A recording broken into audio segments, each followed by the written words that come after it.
Welcome to the guest lounge on the Willie J Show on Gospel City 24/7.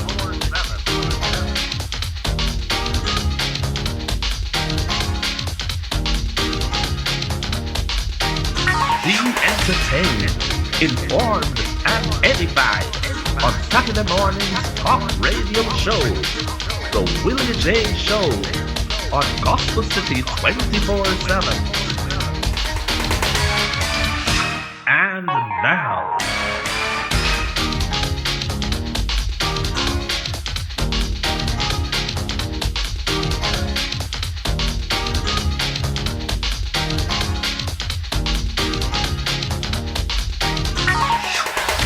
and now,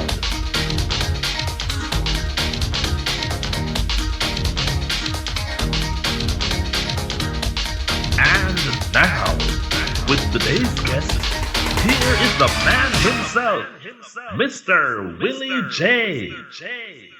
I am Willie J, welcoming you to part 2 of our very special interview with Bishop Ruben King on the guest lounge right here on the Willie J Show, Gospel City 24/7. And so today we are going to pick up where we left off with our interview yesterday. Now, you are involved in a community project. We want to take some time to talk about it too, which is helping people to come together and also to practice better healthy eating practices and all of that. That's right, yes. Tell us a little bit about it. Yeah, well, the project is called the Back to Eden Community Allotment Project. So how it all came about is that at the start of lockdown last year, sort of mid-March when lockdown kicked in the UK, yes, there was some real challenges, for the African and Caribbean community in Britain, and particularly in the urban areas, in the large cities, because the virus at the time was disproportionately affecting the Caribbean communities because of underlying health challenges like high blood pressure, type 2 diabetes, yes, obesity, and those sorts of things. So, as ministers, I mean, I did so many funerals last year. Wow. Yes. People that I know from my church, from other churches, and so many more from the community, yes, across the Midlands. It was just unbelievable what was going on last year. It was like waking up every day and somebody that you knew had passed away. Oh, wow, yes. And so a group of ministers in the Wolverhampton area from different denominations, Seventh-day Adventists, New Testament Church of God of Prophecy, Zion City Tabernacle and other independent churches, we came together and started to meet together. I think initially it was weekly, and then we went to fortnightly to discuss how can we help the African Caribbean community through this situation. So many people passing away. How we're going to support these families? How can we look at these underlying issues in terms of health challenges and health inequalities? Because sometimes you find in certain communities the health provisions were different from more affluent communities, yes, and those are just facts, yes, those are facts.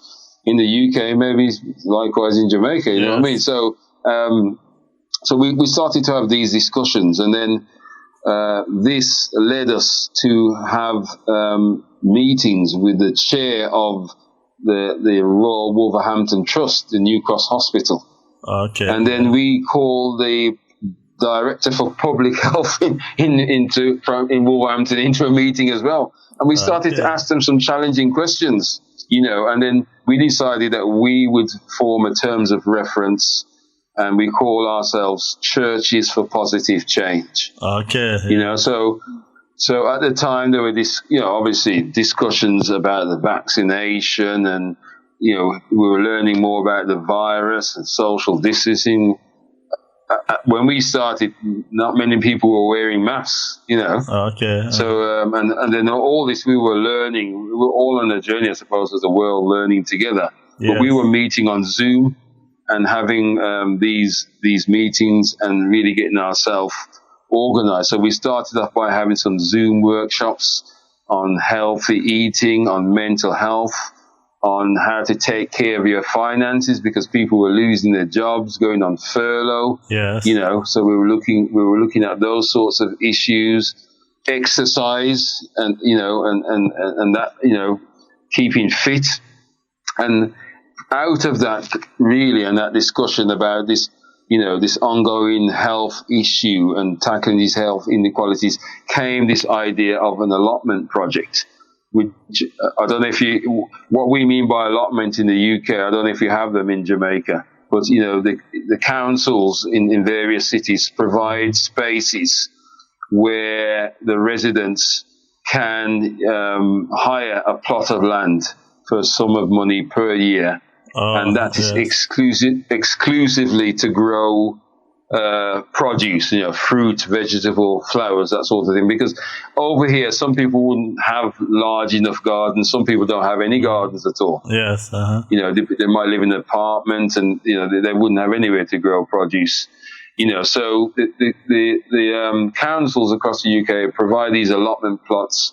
Sometimes they're a bit tucked away and hidden. You don't know that they're there, but they're there. Okay. And often they've got spaces, So we said, for us, we're saying that the solution to what is going on in the black community is not just to get a vaccine. We're saying, what about the underlying health issues that have existed for the last 20 years? Yes.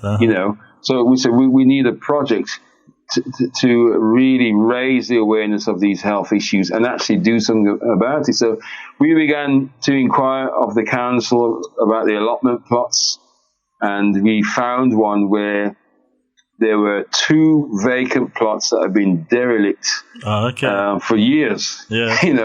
And the state that they were in was absolutely awful. It was like a jungle. It was quite dangerous. You couldn't send, say, like children in there. It was absolutely, overgrown. And then people started to dump rubbish on there, old settees and all kind of furniture, broken glass, and all of that. But anyway, as churches, we decided, we're going to take this project on, and we secured the 2 plots in that state. Yeah. So the first thing we had to do really was to get those plots cleaned up, which we've been doing and organising that over the last 6 weeks. Well, we're at a stage now where the site is clear, so all the bushes, the bramble, all the fly tipping, the settees and broken things that were there, dangerous, all that has been cleared. It's all been removed off site, and the land is flat now. So we're ready to start the project in earnest. So what we're doing is promoting the project. We've done several radio interviews. We've put out a flyer on Facebook, on the Churches for Positive Change Facebook, and also announcing it in our churches, because we want everyone to be involved. So it's the churches coming together, who for many years were divided over doctrinal issues and all sorts of things. But now we're coming together because for the good of the community, for the good of our members, and what we're saying is, the solution to better health and well-being is not just having a vaccine, but it's about lifestyle change. What we eat, how much we exercise, how much we rest, these basic things which sometimes we overlook. Yes. It's about lifestyle change. Some of the food that we eat with a whole heap of grease, fried chicken and all these things. Yes. It's not good for you, and I'm not saying you shouldn't eat it, but, perhaps you could use an air fryer or prepare that food, somewhere else where it's healthier. So it's bringing those considerations to people, Yes. Or I was saying maybe you can stew instead of fry, or bake instead of fry. Yes, that's right. So it's those sorts of things that we want to look at and and exercise. So, this project is a social project because it will bring our church members together, but as well as the community. So it's aimed at the African and Caribbean community, but it's open to all, and we've had inquiries from different ethnic backgrounds, who want to participate in the project, which is fantastic. So it allows us to come together in a neutral space, a pleasant, open environment to socialize, to learn about cultivating the land. So we're looking to plant certain fruits, vegetables, and even flowers that we plant as well. Okay. We've got 2 schools involved. We've got a primary school involved. Yes. Yeah, Church of England primary school, and we have a high school that's going to be involved as well. Okay. Yes. So we're going to be looking at planting and cultivating the land as well as cooking. You'll get some exercise as you're putting your fork in the ground and bending. Yeah. So you get a little mini workout there. We'll be looking at how we cook the food and so on. So there's lots of spin-offs, but it's aimed at changing lifestyle and redressing the balance. Say, well, we can actually do more to improve our health and well-being. By looking at what we eat and growing organic food. Which is going to be better than a lot of food that's shipped in from abroad or wherever, and they're sprayed with all sorts of pesticides, and they're messing with it genetically. Yes. And who to tell how all of that is affecting us. So, it's a fantastic opportunity for us to come together as community, led by the church, and the pastors in the area across the denominations, working together, so out of a negative situation, with the COVID-19, yes, comes something that is positive. And there are other projects that we're looking at as well. So the allotment project is just one project. So we're looking at a mentoring and training project for young people, to help them to get engaged in civic leadership, maybe become a justice of the peace, or an elected councillor or a member of parliament, and or become a policy maker in the civil service. And so we've got a project set up, and we're just waiting for the council offices to fully reopen to get that up and running. We're doing Keep Fit, so there's a Keep Fit program that's up and running now. Where adults are coming and becoming more active, because they say that you're supposed to get out of breath every day. Yes. They say, you're supposed to get out of breath every day. A lot of people don't, because we drive in our vehicles, and people don't really get out of breath. So we're trying to get people active. In that way, and we're continuing our engagement with the hospital trusts and with the public health, to address inequalities. Decisions are made for us many times, and we don't have no say, in those decisions. So we're saying, yes, we want to partner and be like a sounding board to both advise as well as to challenge what's going on politically, and in what our local authority, who are supposed to be delivering services for our best interests, we want to have a voice in that. So there's a whole heap of work to do. We're just starting out, really. Okay. But the allotment project is a great sort of flagship project. The transformation of seeing that plot transform from literally like a jungle to what it is now, that in itself bears a testimony. Yes, to the coming together of the community. Yes, I happen to have seen a picture of it before, and what it's like now, and it's really a transformation. Yes, it is. It's a huge transformation. And anybody who saw that land before and they see it now, well, they know something definitely has happened there, Yes, indeed. And so if persons want to get involved, how would they go about contacting you? Well, you mentioned about Facebook, but you could probably give some information about what they would look for on Facebook. Yes. Yes. So if anyone goes to Facebook and just look for Churches for Positive Change. Okay. If you go to Facebook for Positive Change. Yes, and you'll find our Facebook page there, and you will see what we're currently doing, what we've done in the past. So we're newly formed. We started probably in the second quarter of last year, really. But I feel we've made some progress in that time, but there's a lot more work to do. And of late, we've had a few more churches, a few more ministers who have joined us now. Okay. For which we're very thankful and grateful. So it means that we can get more done. So yeah, we want to be a voice for particularly the African Caribbean community to empower people to make positive change. So we're doing things ourselves, but the whole intention is not just for us to do all the work for the community, it's to empower the people in the community, to facilitate the changes. Too, yes. Uh-huh. Yes. Yeah, that's right. Yeah. Yes. And the more of us who are active in that, well, the better it should be for the community. Yes. So there's a number I can give out as well, a mobile number. It's a UK mobile number. I know you have UK listeners. Yes. So if they want to call, the number is 07826 252 591. So I'll say that again. Yes. The number is 07826 252 591. Okay. So those are probably the easiest ways. You can hit us up on Facebook or call that number and to find out more information about the project.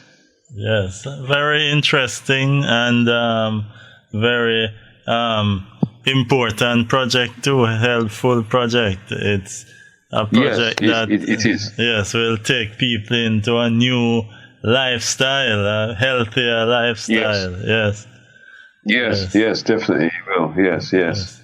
So and it's also intergenerational because it's going to involve senior people as well as the school-age people, so we can share stories and have an appreciation for each kind of generation. And so we're hoping that that understanding will bring better community cohesion across the generations, across the ethnicities, and across the churches as well. So and there will be automatic mentoring as well, because the younger will be learning from the older, and then you will also have a passing on of things from the older generation, values and other interesting things from the older to the younger. Yes, we plan to collect stories, particularly from the older generation, and share those stories. We want to collate them. I'm not sure if we'll publish them. We'll probably video some of them. Get the young people to video interview some of the seniors and collect those stories. And we're planning almost like I'm not sure if it's going to be an award ceremony, but like a celebration event. So when we get the harvest in, we're going to have a celebration evening, bring the community together and tell stories and so on like that. So we want to make it a grand thing. So there's lots of plans, lots of work to do as well. To see these plans come to fruition. But it's very exciting. Yes. So I'm going to ask you sort of a retroactive question as we begin to wrap up. Yes.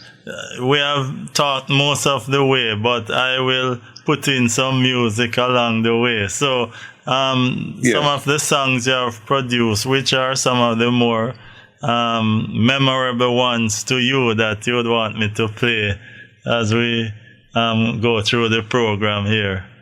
So by the time I'm asking you this question, the listeners would have heard most of the ones you would have chosen. But go ahead and tell me which ones you would want me to play from. maybe 3 or so songs. Yes. There's so much music, albums. Yes, I know I'm giving you a hard task here. I know, yeah. Well, I would say the tracks that you have, the songs that we have, that you have from me, which are the ones that most ones you have were recorded last year, so you've got like Paul Gray, But I Fly, you've got Sonia King, my wife, You Are My Strength, Amen, Even So, you've got Clifford and Jackie, they've done No More Pain, they've also got You Bring the Sun Out, a reggae version of that. You've got Ray Harris, Creating Me a Clean Heart. Yes. So, and of course, we have Enid Rare too. Enid Rose Rare. Enid Rose Rare, fantastic woman of God. The late Enid Rose Rare. I think you've got probably all three of her albums. Some great songs on there. Simon Farrell. You've got some of his music. And I can't remember what else I've sent to you, but there's so much. If we was to go back through our back catalogue, because some of these artists, we've done 3-4 albums with them. So there's a lot of music that I haven't sent to you. There's a lot more, but of late we're promoting really the ones that we've done in the last year or so. The Temple Sound, I think I sent you the Temple Sound tracks as well. That's a CD that was done at my church, bringing together musicians, songwriters and singers. And all those songs we've written ourselves, produced ourselves, almost 3 years ago. So that's what I've been doing in the last 2 to 3 years. And with a lot of the music I do is with other artists, so I haven't sent them to you, but there's lots of other music I've been involved in the particularly last year, because what happened last year, because I was spending so much time at home.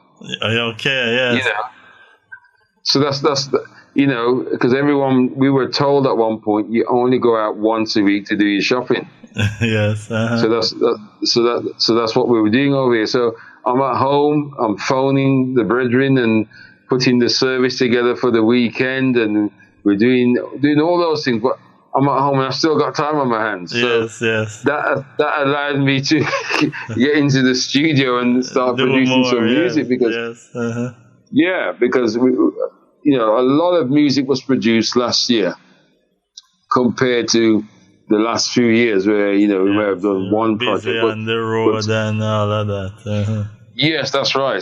But because I spent a lot of time at home, I think we did probably 5 or 6 different projects in the 1 year, because I was at home all the time.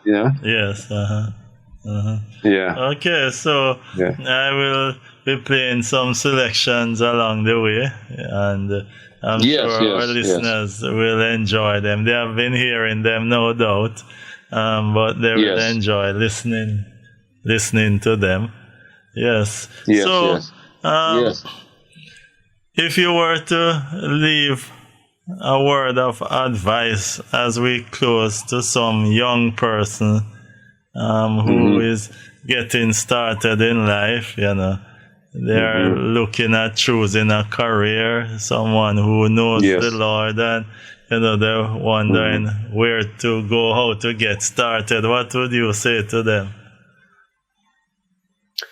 I would say don't be afraid to try something. Sometimes some people know what they want to do, and they're sort of cut out from that, and they've always wanted to do that. Like myself, I left school, I didn't know what I wanted to do, so I thought I wanted to be a motor vehicle mechanic.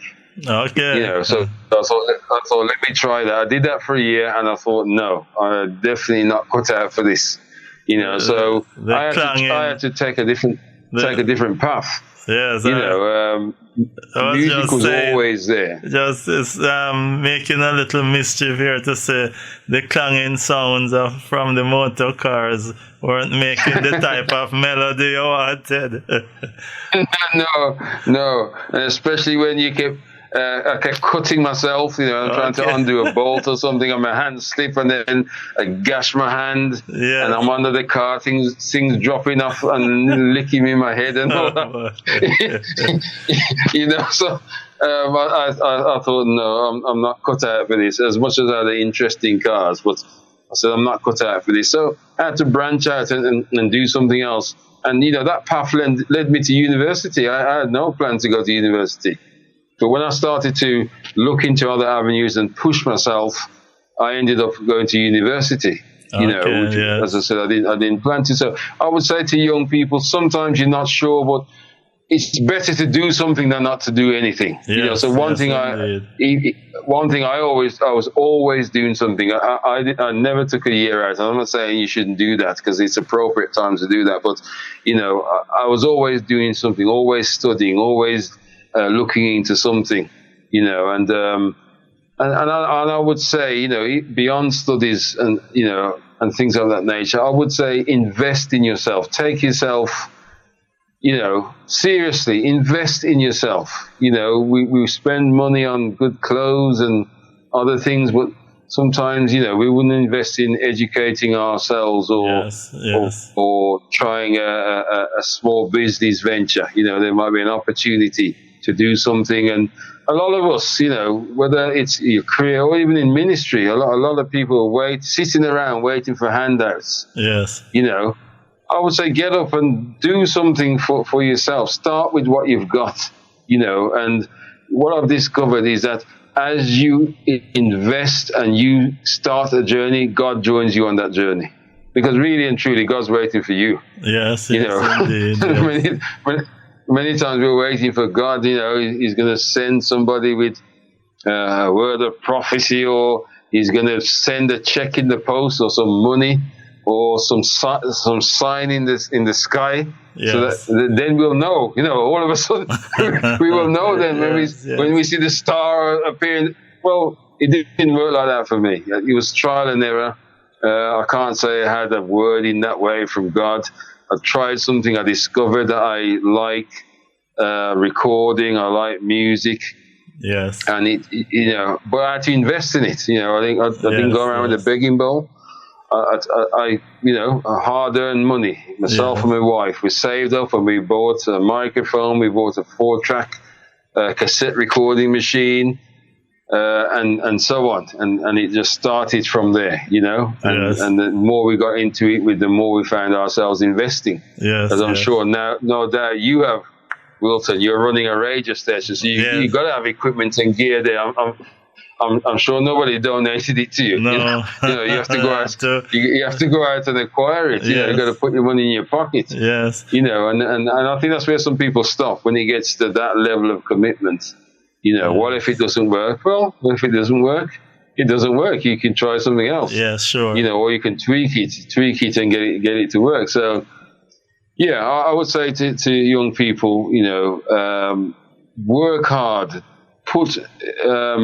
invest in yourself. Take your gifting and what God's given to you seriously. Yes. Not to get big-headed or anything like that. Yes, we must live into humility. But if God's blessed you with a talent, it may be to bake cakes, it may be to artwork. You're good at drawing. Take it to this next step. If you're good at drawing, well, get onto some art classes or whatever. Buy some material and paint or draw. Yes. See if you can sell them. You've got to take it to that next step. Don't kind of sit around and wait for something to float down from the sky into your lap. When it floats down, may bypass you, it may miss you. Well, that's right. And the thing is, when you work and you achieve certain things, you appreciate it. Yes, indeed. Yes. You do appreciate it. So that's what I would say. Whatever is in your heart, God gives every one of us a gift. Yes. Every single one of us has something to offer. But sometimes, you discover what that is by trying something, and then you say, well, it's not that. You don't always hit on it first time. Sometimes you got to try different things until you find something that you really enjoy and something that you're good at, or maybe something that you do naturally. Yeah. And as I say, sometimes things that upset you, things that annoy you, can also be pointers to what you're supposed to be doing. Yeah, Because that means God wants you to do something about it. So, there are many indications. As we walk close to God, God will guide us, and decisions that young people take now, they don't realize, but God is setting up for a bright future. So indeed. walk close to God. Walk close to God. Whatever you are doing, put your all in it and make the best of it.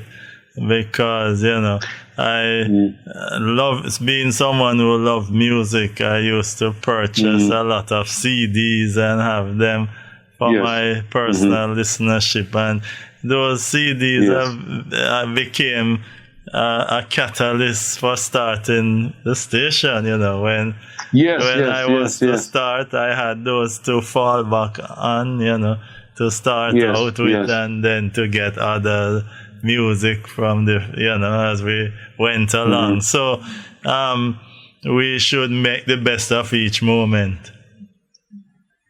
Yes, and as it comes to mind, another important thing is to serve others. Yes. It's not about us. It's about serving God's kingdom and serving others. And if you're faithful in serving others, God will give you your own. Yes, very true. And a lot of times people just want to get to the top or get to where they want to get to. Growing up in church, I did a lot of serving. I've done everything. I tell people. I've played music. I've run the PA system. I've driven the minibus. Yes. I've preached. I've done Sunday school. I've played the caretaker role. I've cleaned out the church, the baptism pool, all those things. Serving all the time. Not with any intention because I want to become a leader in the future or anything like that. No, it wasn't for that. There was things that needed to be done, and my hands were available, my feet were available, my voice was available. And I gave myself willingly. Yes. Yeah, I remember Jesus saying, when he washed his disciples' feet, he said, "If I'm your master and I can serve you." Yes. Then you are to serve other men, Yes. And and that's the approach and attitude that we should have all the way through life. Even when you're a bishop or whatever, you're there to serve even more people. Yes.